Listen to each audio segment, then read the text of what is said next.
আবার এই পাহাড়ের দিকে তাকিয়ে কি দেখছিস দিয়া? যেন পাহাড়টা তোকে টানছে।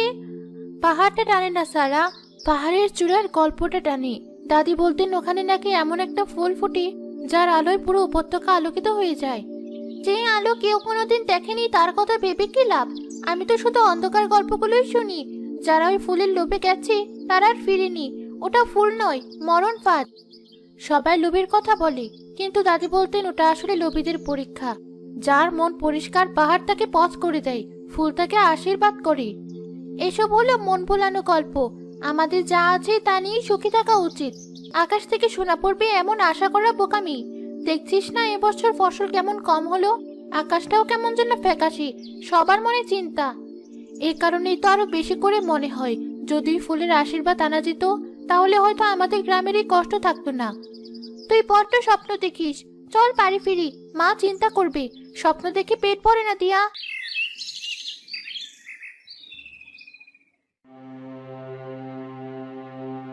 প্রধান মশাই, এই বছর তো না খেয়ে মরতে হবে। নদীর পানিও কেমন ঘোলা হয়ে আসছে। আমি নিজেও খুব চিন্তিত।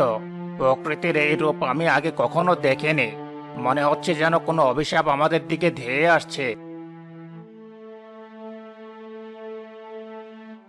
অভিশাপ নয়, ওটা হলো হুঁশিয়ারি। কে আপনি? আপনাকে তো আগে এই গ্রামে দেখিনি। আমার নাম সালমা, আমি একজন পথিক। বহু দেশ ঘুরে বহু জ্ঞান অর্জন করেছি। তোমাদের গ্রামের আকাশে যে সংকটের ছায়া দেখছি তা দূর করার উপায় হয়তো আমার জানা আছে। কে উপায়? আপনি কি আমাদের সাহায্য করতে পারবেন? তোমাদের এই সংকটের উৎস হলো ওই শঙ্খরাজ পাহাড়। পাহাড়ের আত্মা তোমাদের উপর রুষ্ট হয়েছেন, তাই প্রকৃতি তার রূপ বদলাচ্ছে। তাকে শান্ত করতে না পারলে এই সবুজ গ্রাম মরুভূমিতে পরিণত হবে। শঙ্খরাজ পাহাড়? কিন্তু আমরা তো পাহাড়ের কোনো ক্ষতি করিনি। কে তুমি মেয়ে? তোমার কণ্ঠস্বরে ভয় নেই, আছে প্রশ্ন। তোমার চোখ দুটোও দেখছি তারার মতো উজ্জ্বল।